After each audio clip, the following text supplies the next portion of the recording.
Napoleon Bonaparte France के सबसे प्रसिद्ध और प्रभावशाली सम्राटों में से एक थे, जिनका जन्म 15 अगस्त 1769 को कोर्सिका के एजियो नामक स्थान पर हुआ था। उनका जीवन उतार चढ़ाव से भरा था और उन्होंने फ्रांसीसी क्रांति के बाद यूरोप में एक शक्तिशाली साम्राज्य स्थापित किया। आइए जानते हैं नेपोलियन बोनापार्ट के जीवन के बारे में विस्तार से।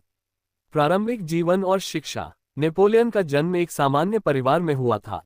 उनके पिता चार्ल्स बोनापार्ट एक राजनयिक थे और उनकी मां लेटिजिया बोनापार्ट एक गृहिणी थी।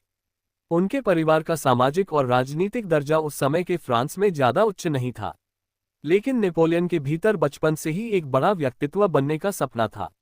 नेपोलियन ने अपनी प्रारंभिक शिक्षा कोर्सिका में प्राप्त की, लेकिन बाद में 9 साल की उम्र में फ्रांस में सैन्य अकादमी में दाखिला लिया। यहाँ उन्होंने सैन्य रणनीति और युद्ध कला का अध्ययन किया। फ्रांसीसी क्रांति और सेना में प्रवेश। फ्रांसीसी क्रांति 1789 ने यूरोप के राजनीतिक नक्शे को बदलने की शुरुआत की थी। इस दौरान नेपोलियन ने फ्रांसीसी सेना में अधिकारी के रूप में अपनी यात्रा शुरू की।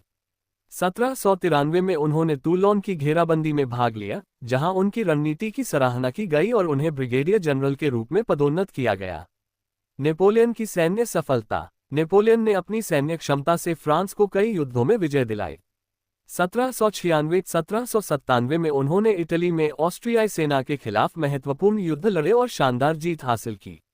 इसके बाद उन्होंने 1798 में मिस्र अभियान शुरू किया। हालांकि वहां उन्हें कुछ कठिनाइयों का सामना करना पड़ा, फिर भी उनकी रणनीति और नेतृत्व क्षमता ने उन्हें फ्रांस में प्रसिद्ध बना दिया। साम्राज्य की स्थापना और सम्राट बनना। 1799 में फ्रांसीसी क्रांति के बाद फ्रांस में सत्ता अस्थिर हो गई थी। नेपोलियन ने इस अस्थिरता का लाभ उठाया और 1799 में कूच द एटेड प्राजि सत्तारोहण किया, जिसके बाद उन्हें प्रथम कांसुल के रूप में सत्ता मिली। 1804 में नेपोलियन ने खुद को सम्राट घोषित किया और फ्रांस में साम्राज्य की स्थापना की। युद्ध और साम्राज्य का विस्तार। नेपोलियन के शासनकाल के दौरान उन्होंने यूरोप के अधिकांश हिस्सों पर विजय प्राप्त की। उनकी सेनाओं ने कई महत्वपूर्ण युद्धों में जीत हासिल की, जैसे कि तारानकन ऑस्टलिट्ज की लड़ाई तारानकन 1805, जिसमें उन्होंने ऑस्ट्रिया और रूस को हराया।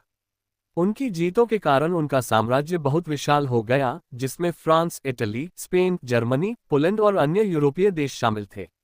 नेपोलियन ने अपनी विजय से केवल साम्राज्य का विस्तार ही नहीं किया, बल्कि कई नए कानूनी और प्रशासनिक सुधार भी लागू किए, जैसे कि तारानकन नेपोलियन कोड, तारानकन नेपोलियनिक कोड, जो आज भी कई देशों के न्यायिक प्रणाली में प्रभाव डालता है।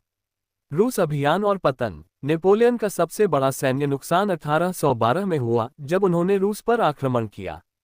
रूस की विशालता और कठोर सर्दी ने उनकी सेना को नष्ट कर दिया।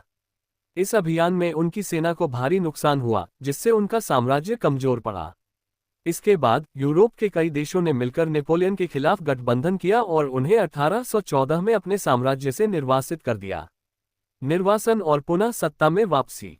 नेपोलियन को पहले तारानकन एल्बा द्वीप तारानकन पर निर्वासित किया गया, लेकिन 1815 में वह वहां से भागकर फ्रांस लौट आए। उन्होंने सत्ता पर फिर से कब्जा कर लिया और इसे तारानकन तारानकन 100 दिन तारानकन के शासन के रूप में जाना जाता है। हालांकि उनका यह शासन अधिक समय तक नहीं चला। वॉटरलू की लड़ाई और अंतिम निर्वासन। नेपोलियन का अंतिम पराभव तारानकन वॉटरलू की लड़ाई तारानकन 1815 में हुआ, जहां उन्हें ब्रिटिश और प्रूशियन सेनाओं ने हराया। इसके बाद उन्हें तारानकन सेंट हेलेना तारानकन नामक द्वीप पर निर्वासित कर दिया गया, जहां उन्होंने अपनी बाकी की जिंदगी बिताई। 5 मई 1821 को सेंट हेलेना में उनका निधन हो गया। नेपोलियन की विरासत। नेपोलियन बोनापार्ट की विरासत आज भी इतिहास में महत्वपूर्ण स्थान रखती है। उन्होंने युद्ध की रणनीतियों, प्रशासनिक सुधारों और कानूनी प्रबंधों के द्वारा फ्रांस और यूरोप में स्थायी परिवर्तन किए। उनका नाम सैन्य इतिहास में एक किंवदंती के रूप में लिया जाता है। नेपोलियन को न केवल एक महान सैन्य कमांडर के रूप में, बल्कि एक प्रभावी शासक और सुधारक के रूप में भी जाना जाता है। उनके द्वारा लागू किए गए तारानकन नेपोलियन कोड तारानकन और उनके द्वारा दिए गए प्रशासनिक सुधारों ने यूरोपीय देशों की राजनीति और न्यायिक प्रणाली को नया आकार दिया। नेपोलियन बोनापार्ट का जीवन संघर्ष, महत्वाकांक्षा और महानता का प्रतीक था। उनका साम्राज्य और शासन भले ही अस्थायी रहे, लेकिन उनकी रणनीतियां और सुधार आज भी प्रभावित करते हैं।